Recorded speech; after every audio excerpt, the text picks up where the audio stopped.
Sumainyo ang Panginoon. At sumaiyo rin. Ang mabuting balita ng Panginoon ayon kay San Juan. Papuri sa iyo, Panginoon.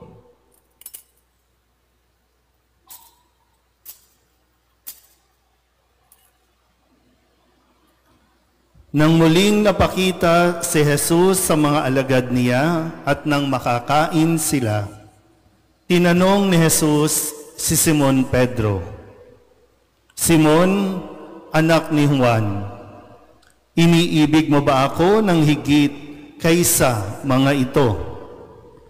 "Opo, Panginoon, nalalaman ninyong iniibig ko kayo," tugon niya.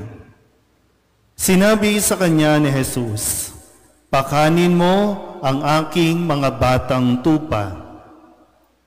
Muli siyang tinanong ni Jesus, "Simon, anak ni Juan, iniibig mo ba ako?" Sumagot si Pedro, "Opo, Panginoon, nalalaman ninyong iniibig ko kayo." Ani Jesus, "Pangalagaan mo ang aking mga tupa." Pangatlong ulit na tinanong siya ni Jesus, "Simon, anak ni Juan, iniibig mo ba ako?" Nalungkot si Pedro sapagkat makaitlo siyang tinanong, "Iniibig mo ba ako?" At sumagot siya, "Panginoon, nalalaman po ninyo ang lahat ng bagay. Nalalaman ninyong iniibig ko kayo." Sinabi sa kanya ni Jesus, "Pakanin mo ang aking mga tupa." Tandaan mo, noong kabataan mo pa, ikaw ang nagbibigkis sa iyong sarili at lumalakad ka kung saan mo ibig. Ngunit pagtanda mo, iuunat mo ang iyong mga kamay at iba ang magbibihis sa iyo at dadalhin ka kung saan hindi mo ibig.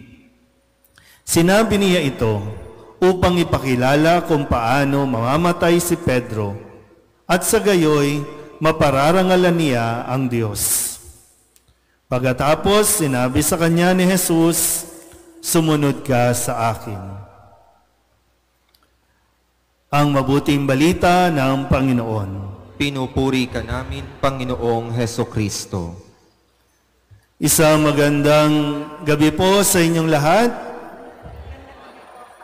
Sa atin pong kapiling na pari na sa ating pagdiriwang ng banal na misa, ang ating pong Vicar for Rain at ang Director po ng St. Joseph School, si Father Nolan Ke, kapiling natin para sa gabing ito ng misang pasasalamat. Ngayon din na natapat ito sa dakilang kapistahan ni na Apostol San Pedro at San Pablo, ang dalawang naging haligi ng ating pong simbahan, ng ating pananampalataya. Pwede po bang palakpakan natin ang Panginoon? Ngayon po, bagamat, dakilang kapistahan kung kaya't ang ating pong liturhiya ay pangbispiras na pagdiriwang at bukas ay ibang bahagi naman ng kwento ng Ebanghelyo ang ating maririnig. Pero maganda po, dahil tayo'y nagtitipon-tipon ngayon dito, mga tinaguriang mga leader, mga namumuno, mga nangunguna dito sa parokya ni San Jose, dito sa Gagalangin. Pakitanong nga muna yung katabi, iniibig mo ba sa Jesus?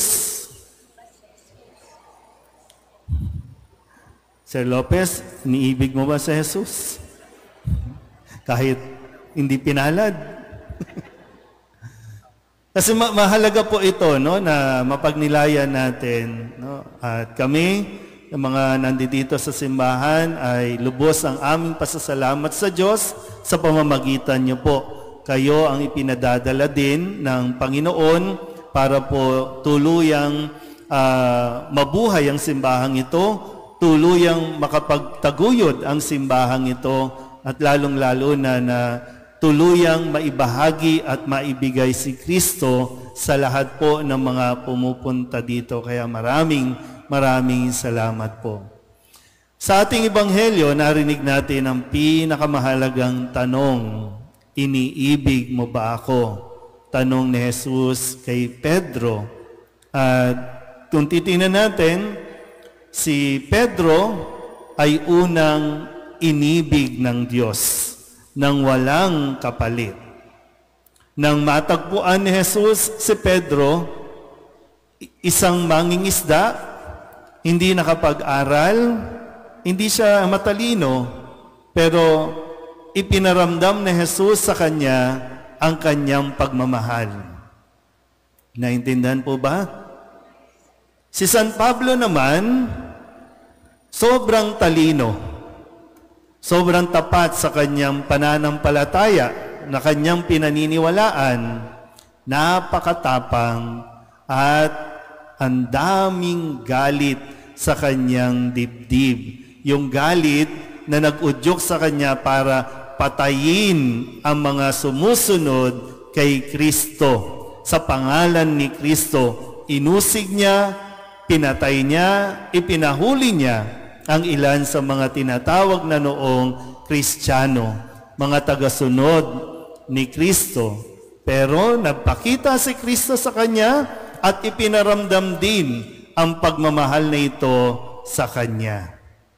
Saka pa lamang tinawag para humayo at ipahayag ang mabuting balita sa mga hintil, sa ibang lahi, sa ibang tao, sa ibang panig ng mundo. Nakukuha po ba?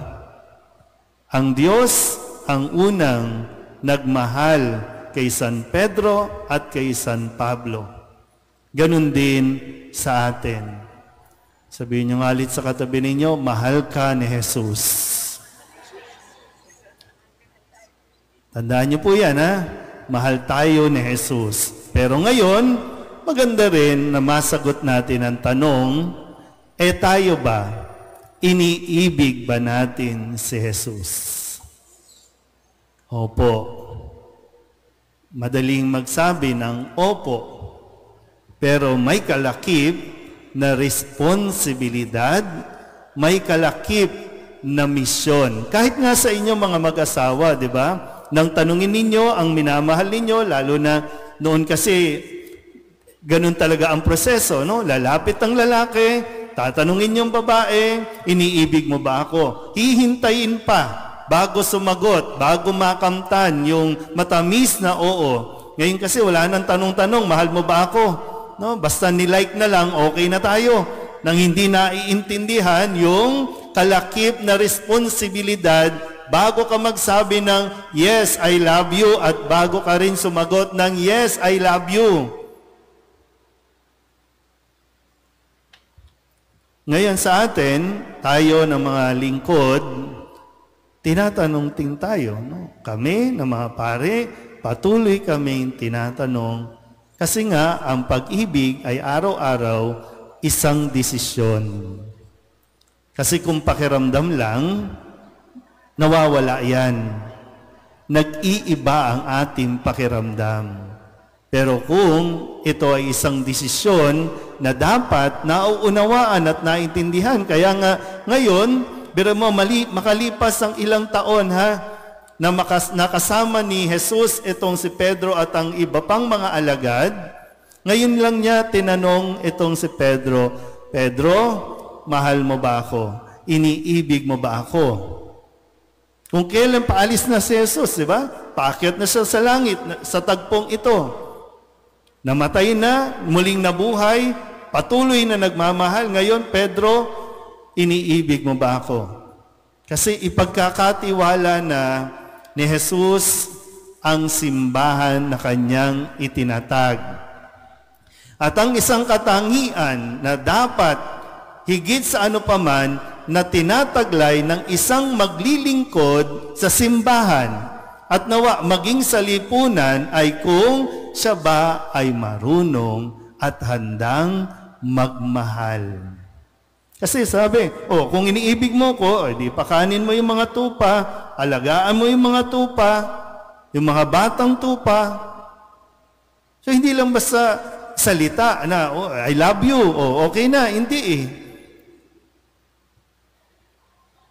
O ngayon, sa atin, dahil madali lang pong maglingkod. Tandaan niyo po yan, ha?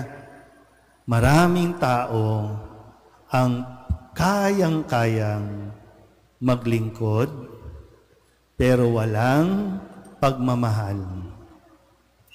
Ang hinahanap natin ay yung taong marunong magmahal. Dahil kapag ang tao marunong magmahal, kayang-kaya rin niyang magbigay ng paglilingkod. May mga naglilingkod na walang pagmamahal, pero mayroong nagmamahal na kayang-kayang maglingkod kahit gaano kahirap.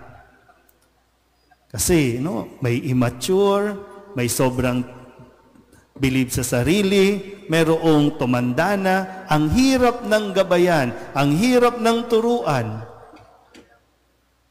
Pero kailangan panghawakan ay yung pagmamahal na handang tanggapin ang sakripisyo, handang yakapin kahit pa magkaroon ng, ito yung tinatawag na bloodbath. Magmamahal pa rin. Ito yung tunay na pagmamahal. Dumanak, umagos man ang kanilang dugo na kanilang naranasan. Naranasan ni Pedro na makulong, na mahagupit, na martyrdom, pinako nga sa krus, patiwarik pa. Ganon din si Pablo. Kaya nga ang kulay natin ngayon ay pula dahil sila ay dumanak ang dugo sa ngalan ng paglilingkod, sa ngalan ng pag-ibig. So ngayon, iniibig ba natin si Jesus? At kaya ba natin panindigan ang pag-ibig na ito? Uy. Mahirap, di ba? Kaya nga, sige, take your time. Huwag yung basta lang tayong, opo, yes, nang hindi natin nauunawaan kasi hindi ganun ang tunay na pag-ibig. Hindi ganun ang pananampalataya natin. Hindi yung ngayon, oo, mamaya, hindi na. Pag nahirapan, wag na lang, susuko na, aayawan na. Hindi. Hanggang umagos ang ating mga dugo, hanggang maubos ang dugo natin, yun yung kailangan natin pagdasalan. At sa tulong ni San Pablo at ni San Pedro, nawa hanggang sa dulo, mapanindigan natin ang pagmamahal na ito at maipakita natin ang pag-ibig na ito sa pamamagitan ng paglilingkod, sa pagtulong natin sa ating kapwa, sa pagtulong natin sa ating simbahan. Amen?